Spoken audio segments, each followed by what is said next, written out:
Friends, welcome to Saini சமையல். இன்றைக்கி நம்ம கோதுமை மாவில் ஒரு டேஸ்டான ரிங் முறுக்கு எப்படி பண்ணுறதுன்னு பார்க்க போகிறோம். இது சீக்கிரமாக செய்யக்கூடிய ஒரு ஸ்நாக்ஸ் ரெசிபி. 1 வீக் வரைக்கும் நம்ம ஸ்டோர் பண்ணி வைக்க முடியும். ரொம்பவே சுலபமாக செய்திடலாம். இன்க்ரீடியன்ஸும் ரொம்ப கம்மியாக தான் இருக்கும். இதை இப்போ எப்படி பண்ணுறதுன்னு பார்க்கலாம். வீடியோக்குள்ளே போக முன்னாடி நம்ம சேனலை சப்ஸ்கிரைப் பண்ணி சப்போர்ட் பண்ண எல்லாருக்கும் நன்றி. சப்ஸ்கிரைப் பண்ணாதவங்க மறக்காமல் சப்ஸ்கிரைப் பண்ணிக்கோங்க.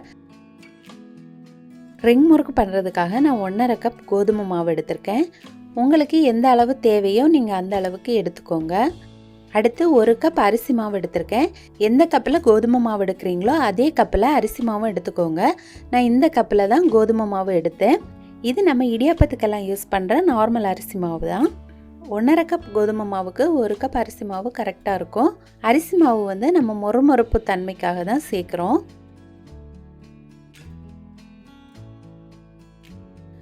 அடுத்து ஒரு பவுல் எடுத்து நம்ம எடுத்து வச்சிருக்க கோதுமை மாவையும் அரிசி மாவையும் சேர்த்து மிக்ஸ் பண்ணிடலாம்.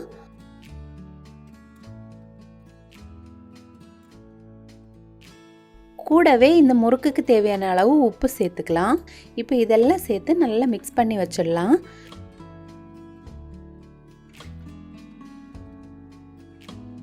அடுத்து ஒரு கடாய் எடுத்து அதில் நான் 2.5 கப் தண்ணி சேர்த்துருக்கேன். 1.5 கப் கோதுமை மாவு ப்ளஸ் 1 கப் அரிசி மாவு சேர்த்து நம்ம 2.5 கப் தண்ணி எடுத்துக்கணும். எந்த கப்பில் மாவு எடுக்கிறோமோ அதே கப்பில் தண்ணியும் அளந்து எடுத்துக்கோங்க. இப்போ கூடவே 1/2 டீஸ்பூன் ஜீரகம், 1 டீஸ்பூன் மிளகாய்த்தூள், 1/4 டீஸ்பூன் பெருங்காயத்தூள், கருப்பு எள்ளு இருந்தால் நீங்கள் அதுவும் சேர்த்துக்கலாம், நல்லாயிருக்கும். இப்போ இதெல்லாம் மிக்ஸ் பண்ணி நல்லா கொதிக்க விடணும். தண்ணி நல்லா கொதிச்சதுக்கப்புறமா நம்ம தீயை லோ ஃப்ளேமில் வச்சிடணும். லோ ஃப்ளேமில் வச்சதுக்கப்புறமா நம்ம மிக்ஸ் பண்ணி வச்சுருக்க மாவை இதில் சேர்க்கணும். சேர்த்து இதை நல்லா மிக்ஸ் பண்ணி விடணும். லைட்டாக மிக்ஸ் ஆனதுக்கப்புறமா நம்ம தீயை ஆஃப் பண்ணிடலாம். இது நம்மளால் எவ்வளோ முடியுமோ அந்த அளவு மிக்ஸ் பண்ணி வச்சா போதும். நம்ம அடுத்து கைகளால் மிக்ஸ் பண்ணலாம். இப்போது மிக்ஸ் பண்ணதுக்கப்புறமா மூடி போட்டு ஒரு 5 மினிட் அப்படியே விட்டுடுங்க. அப்போ மாவு வந்து நல்லா சாஃப்ட் ஆகும். எக்ஸ்ட்ரா தண்ணி எதுவும் சேர்க்காதீங்க. இந்த தண்ணியே இந்த மாவுக்கு போதுமானது. இப்போ 5 நிமிஷத்துக்கு அப்புறமா நம்ம இதை ஒரு பவுலுக்கு மாற்றிடலாம். அடுத்து நம்ம கை பொறுக்கிற சூட்லேயே இதை நல்லா மிக்ஸ் பண்ணணும். இல்லைனா வந்து மாவு வந்து கொஞ்சம் ஹார்டான மாதிரி ஆகிடும். அதனால் நம்ம லைட் சூடு இருக்கும்போதே இதை நல்லா மிக்ஸ் பண்ணி வச்சுக்கோங்க. அடுத்து மேலே லைட்டாக எண்ணெய் தடவி வச்சிடலாம்.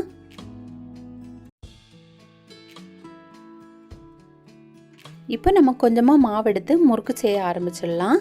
நம்ம முறுக்குக்கு மாவு எடுத்ததுக்கப்புறமா அந்த மாவை மூடி வச்சுக்கோங்க. இல்லைனா அதோட மேல் பகுதியெல்லாம் ரொம்ப ட்ரை ஆகிடும். இது மூடி வச்சா மாவு வந்து நமக்கு அப்படியே சாஃப்டாக இருக்கும். கீழே வந்து ஒட்டாமல் இருக்கிறதுக்காக நம்ம எண்ணெய் தடவி வச்சுக்கலாம். இப்போ நம்ம எடுத்த மாவு வந்து நம்ம கைகளால் நல்லா அழுத்தம் கொடுத்து பிசைஞ்சுக்கணும். அப்போ மாவு வந்து நல்லா சாஃப்ட் ஆகும். பாருங்கள், விரிசல் எதுவும் இல்லாமல் மாவு வந்து நல்லா சாஃப்டாக உருண்டு வரணும். அப்போ தான் முறுக்குமே நல்லா சாஃப்டாக விரிசல் எதுவும் இல்லாமல் வரும் நமக்கு. இப்போ சாஃப்டாக வந்ததுக்கப்புறமா திரும்ப இதை நம்ம கைகளால் நல்லா ரோல் பண்ணணும். கொஞ்சம் அதிகமாக மாவு எடுத்து நல்லா ரோல் பண்ணி எடுத்துக்கோங்க. எல்லாம் ஒரே அளவாக இருக்கிற மாதிரி நம்ம ரோல் பண்ணி எடுத்துக்கணும். அப்போ முறுக்கும் எல்லாமே ஈவனாக இருக்கும். அடுத்து இதை நம்ம கை விரலில் சுற்றி நம்ம அதை கட் பண்ணி எடுத்துடலாம்.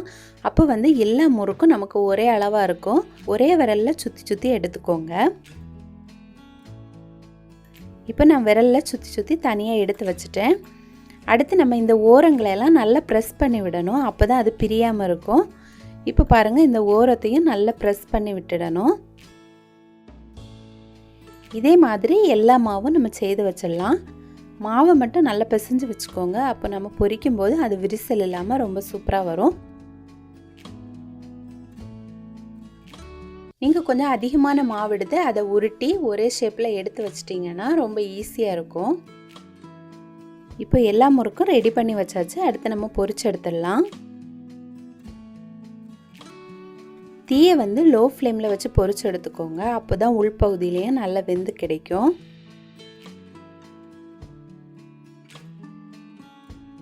அப்பப்போ திருப்பி விட்டு நல்லா ஈவனாக வேக வச்சு எடுத்துக்கோங்க. உங்களுக்கு இது சாஃப்டாக வேணும்னா நீங்கள் கொஞ்சம் முன்னாடியே எடுத்துக்கலாம். நல்ல கிறிஸ்பியாக வேணும்னா கொஞ்சம் நல்ல கலர் வந்ததுக்கப்புறமா எடுத்துக்கோங்க. இதெல்லாமே உங்கள் விருப்பம்தான். இப்போ பாருங்கள், அந்த பபிள்ஸ் எல்லாம் கம்மியாகி கலரெல்லாம் சேஞ்ச் ஆகியிருக்கு. இந்த டைம் நம்ம இதை எடுத்துடலாம். நம்ம ஒன்று ஒன்றா போடும்போது ஃபஸ்ட்டு போடுறது சீக்கிரமாக வெந்துடும். அதனால் இந்த மாதிரி நீங்கள் ஒரு பவுலில் எடுத்து வச்சுட்டு மொத்தமாக சேர்த்திங்கன்னா எல்லாமே ஈவனாக வெந்து கிடைக்கும். இது ஒரு டிப்பு தான், நீங்கள் ஃபாலோ பண்ணி பாருங்கள்.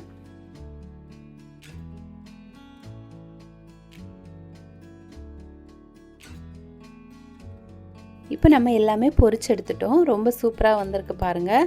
இதை கோதுமை மாவில் செய்தது மாதிரியே இருக்காது, ரொம்ப கிறிஸ்பியாக இருக்கும்.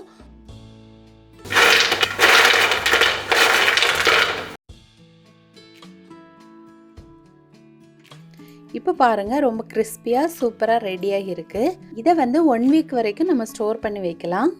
இதில் நம்ம இன்க்ரீடியன்ட்ஸுமே ரொம்ப கம்மி தான், ஆனால் ரொம்ப சுலபமாக செய்திடலாம். இந்த ஸ்நாக்ஸ் ரெசிபியை நீங்களும் உங்கள் வீட்டில் செய்து பாருங்கள். செய்து பார்த்துட்டு எப்படி வந்துச்சுன்னு உங்களோட கமெண்ட்ஸு சொல்லுங்கள்.